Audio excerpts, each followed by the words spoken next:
Premier trimestre, que ça ne marche pas très bien, c'est sûr. On n'est qu'à 5% des chiffres d'une belle année qui a été l'année 2019. Maintenant, c'est vrai que la pandémie était présente, donc on attend de voir. On attend maintenant le redémarrage. Le redémarrage à partir, je pense, du mois de juin, mais surtout juillet. C'est très important. Si on n'a pas un redémarrage en juillet-août, alors je pense que l'année 2021 va être assez catastrophique. Et au niveau, je dis au niveau avec les résultats de 2020, l'année au niveau financier ne sera pas l'année 2020. Ce sera comme année pour vous l'année 2020? L'année 2020, elle a terminé avec une perte de 22 millions. Donc, et pour l'année 2021, les chiffres font qu'on va quand même terminer aussi vers une perte aux alentours de 30 millions d'euros. Partira encore en 2022 pour pouvoir, j'espère, repartir vers la hausse en 2023 pour pouvoir revenir en 2024, voire 2025 à des chiffres positifs. Oui, donc c'est chiffre positif à partir de 2025 alors?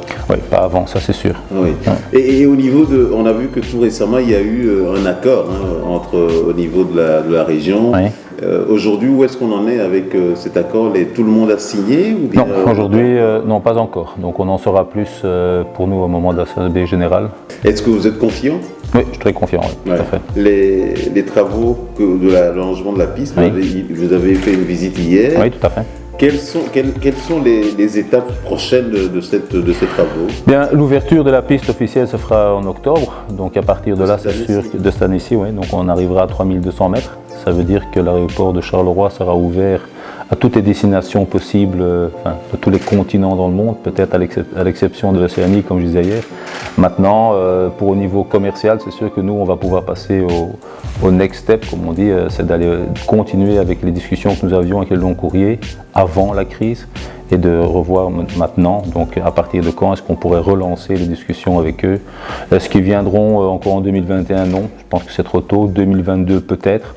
Mais la plupart des compagnies long courrier regardent pour à partir de 2023 qu'est-ce qu'ils pourraient faire dans leur planning.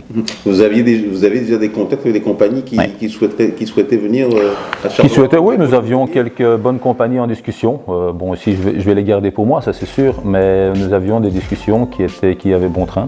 Maintenant elles ont été freinées, donc aujourd'hui toutes ces compagnies sont en train de regarder leur bilan financier, de voir comment va être la reprise, et j'espère qu'à partir de peut-être 2022, peut-être pour l'une ou l'autre, mais en 2023 au moins d'avoir une ou deux compagnies supplémentaires long courrier déjà à Charleroi.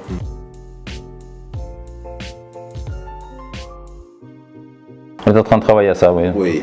Est-ce que Ryanair, qui est toujours le principal opérateur à l'aéroport de Charleroi, comment vous allez pouvoir convaincre Ryanair de cette augmentation des taxes?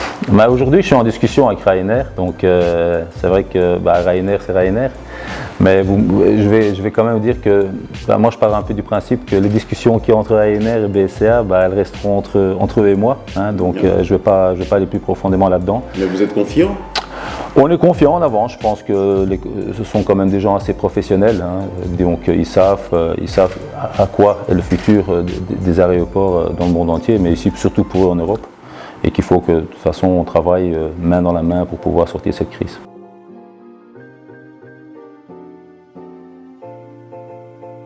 Aujourd'hui, ce qu'on fait, c'est qu'on est d'abord en train d'assurer que les compagnies qui sont ici restent ici, donc ça c'est déjà important. Donc ça, on est dans la bonne direction. Maintenant, on est en train de regarder avec d'autres compagnies, de voir ce qu'il y a moyen de faire. De nouveau là, il faut regarder comment ces compagnies vont réagir avec une reprise.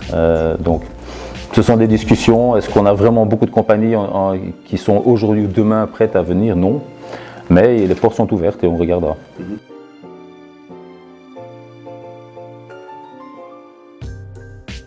Au niveau du personnel, je peux quand même dire qu'on peut quand même être fier qu'on n'a pas limogé personne durant la crise. On est quand même, je pense, parmi les seules sociétés qui ont réussi ça.